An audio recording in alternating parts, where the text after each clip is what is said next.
welcome back to my little shed. What I've got this week is I've got some bits of, I've got a plank here. Now this is very heavy, it's 1 inch thick. It's in a bit of a state obviously, but it is a salvaged plank. I'm not sure what this is. One of the lads on YouTube said it was hype, but it's very heavy. It's like there's a redness to the wood itself.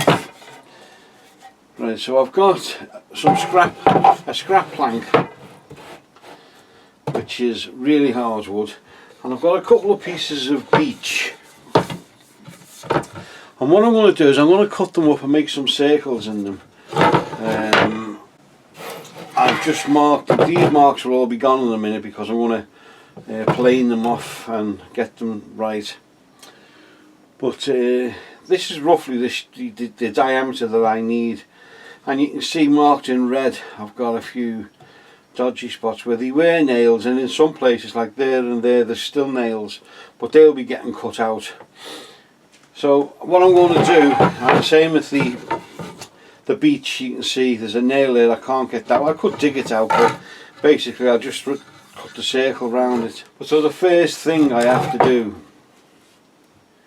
is get all this wood cleaned up, run it through the plane of the sand, then cut it to its various widths and lengths, and then I'll come back and show you it's all cut up, ready for the next stage. I've now run these through the planer. Lovely wood, and I'm just finishing marking them off into their individual squares. I hope you can see that. So I've got one to do, and then 2 spares at the back. I'll just mark this one. What I've actually done is mark the measurement onto my set square, so I can just put it at the end, put the mark on,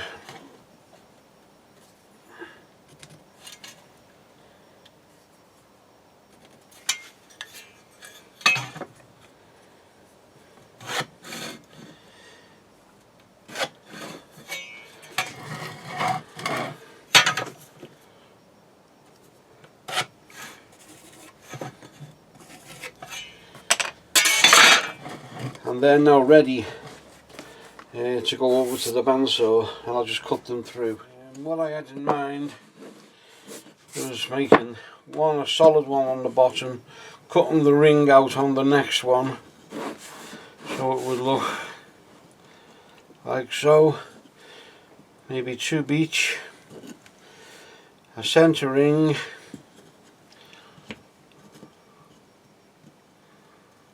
two beech, and a top ring, so it would make a big sort of mug, a big stein. My next step is to mark more marking up now, mark all these rings out, and then start getting the rings cut. Quite a big boring job, so I'll crack on with that and come back to you when we're a little bit further on. So this is where we're up to now. I've now taken the pieces of wood, I've put a template on them, and I've cut round it on the outside and the inside.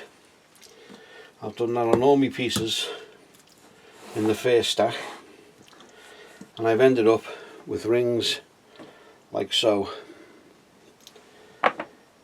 I haven't cut the inside out obviously on the bottom piece. What I intend to do with this one is I want to put it first of all in the large jaws on the lathe, face this side up and put a recess in, then I can hold it in expansion mode in the jaws and work on this side. Once that's done, I'll simply just glue these on, just glue them all on, and then shape it up on the lathe, and the tankard will be nearly finished. So you may wonder why I've done it that way and not simply just glued all these blocks together, made it round, and then hollowed the inside out with a gouge or a forstner bit. Well, the simple reason for doing it that way is I've kept all the insides, and these are lovely pieces of wood, and that's going to be my next project. So out of the salvaged pieces of wood we've got, I'm going to get the maximum pieces when I've finished. So I'll get this done now, and I'll bring you back again at the next stage. I'm just now taking these out of the press.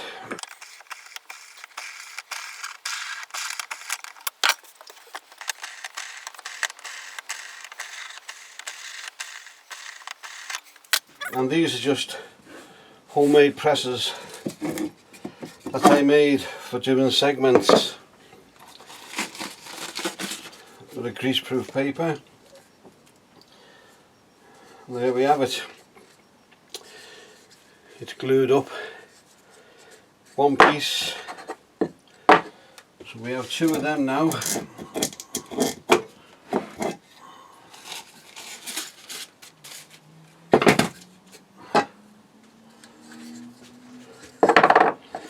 So that will go on top of that one.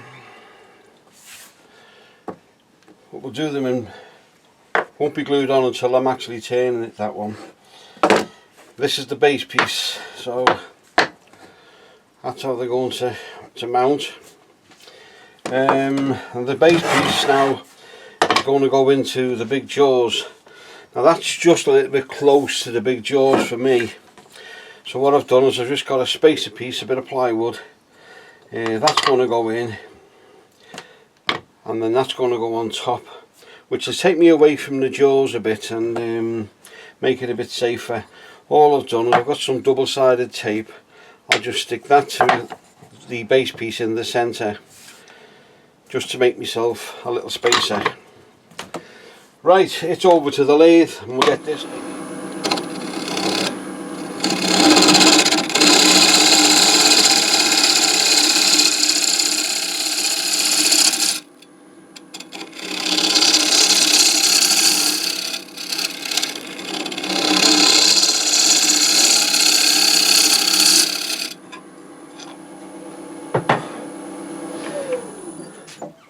That's better.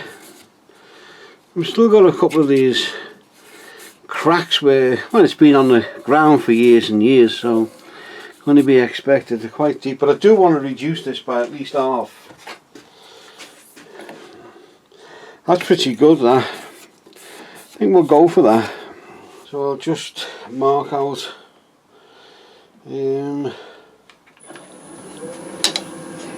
for the tenon.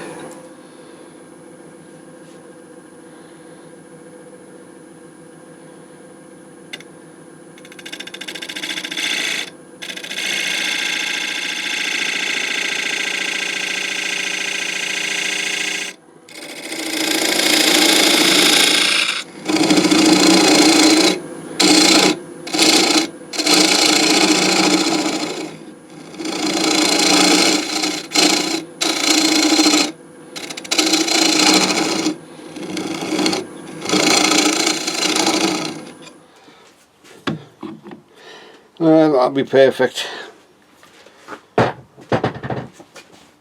I'll turn this round now and put it on in expansion mode. That'll come off handy.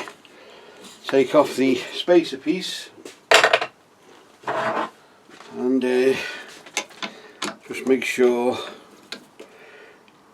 that it's nice and tight. Now this jaw will probably stay on here now till the end of the project,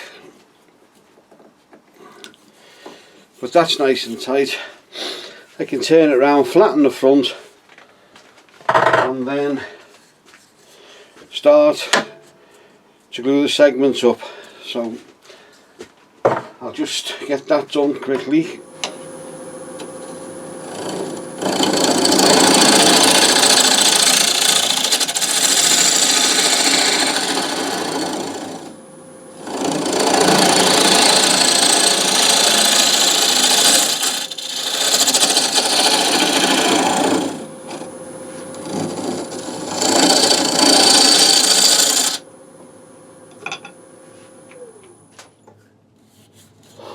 Now, if I can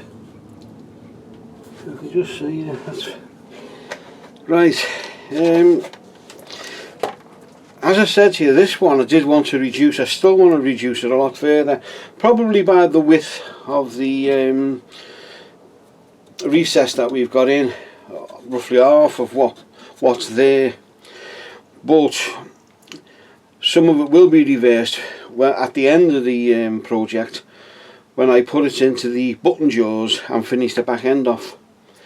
So it's a case of just getting this flat now and start gluing up all these rings.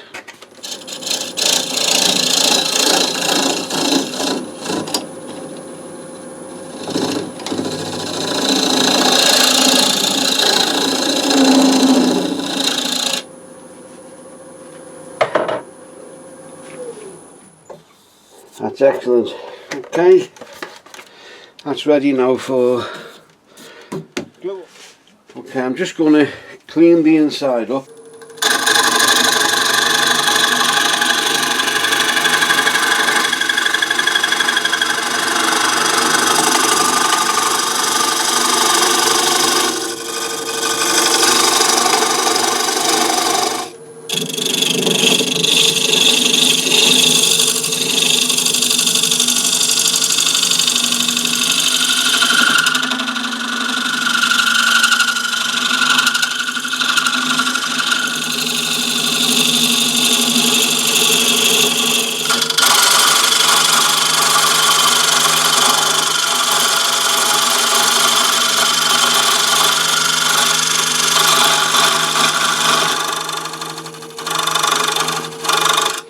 That isn't too bad now. It's running through, so we can get the next piece glued on and through that one up. So I'm just going through the grits now on the sanding.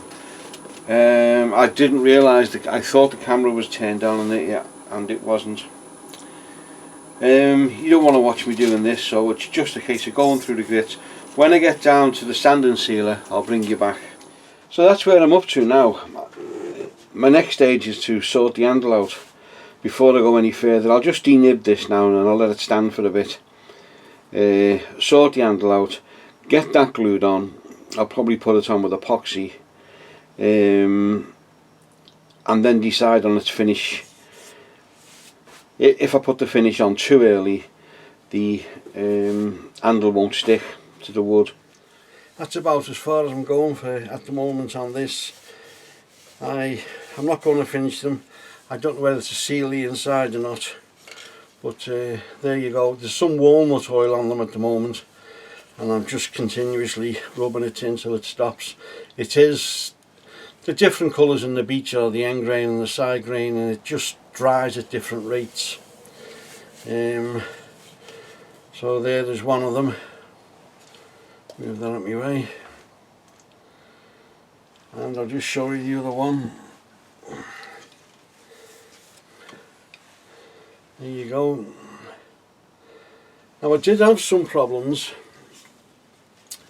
The first problem was I think it was a bad choice of wood. The height that I got the plank was about 6 foot long, and that had all been taken up off the docks at Liverpool, because probably people have been walking over it for 80 years or something. And some of the splits, which I thought would be okay, really went right through. Well, you can't notice it very much, but I did have to do a couple of repairs. I just used the normal sawdust and super glue trick. But and the beech as well, I got that out of the skip, and I found when I'd cut the rings and I'd put it on the lathe and started cutting it actually had a blue mark going right through it, which was obviously why it was thrown in the skip in the first place. But yeah, a better wood next time, I think. The second mistake that I made was when I cut the rings for the thickness, for the wall thickness here. I cut them to 1/2 inch, thinking I could take you know, an eighth or so off each side, leaving me a quarter of an inch or just under for the wall thickness.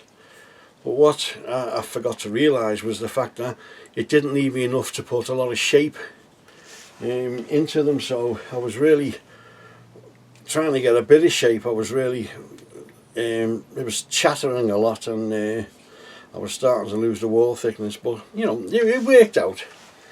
I got a quarter of an inch on either side. While I was waiting for the glue to dry on these pieces, there was a lot of glue up and there was a lot of waiting around. I made one on the lathe out of a solid piece of spalted beech, and I will put stills up at the end. I just done this one, just hollowed it out. If you look above my head, you'll see me doing some of that work on there. So that went okay. It's more straightforward enough. Just done the handle on the scroll saw. That was straightforward, that one. If you want to have a go at making beer mugs, there's lots of sites out there, YouTube sites. Carl Jacobson, sorry, done one about a year ago for the German beer festival. He done it with the handle. That was nice. And a couple of months ago, a friend from Worcester way, a wood turning friend, Bram from Bram's shed, he made a nice one, a traditional Saxon goblet, beer goblet. I'll put a link to both of these down below. Have a look at Bram's shed. It's a cracking channel. And if you're a scroll saw enthusiast, well, you can get the patterns from Steve Good, the Scroll Saw Workshop. He does free patterns there if you want to make a coffee mug, beer mug sort of thing. What I'll do is I'll just keep putting a bit of walnut oil in as it soaks into these, and whether I actually seal the inside up with epoxy or something, I don't know yet. I'll just wait and see. I'll finish them off at my leisure over the next couple of weeks. So that's about it from me. Till next time, thank you very much for watching. A special thank you to all my subscribers, and welcome to all my new subscribers. I'll see you all soon. Don't forget, work safe. Bye for now.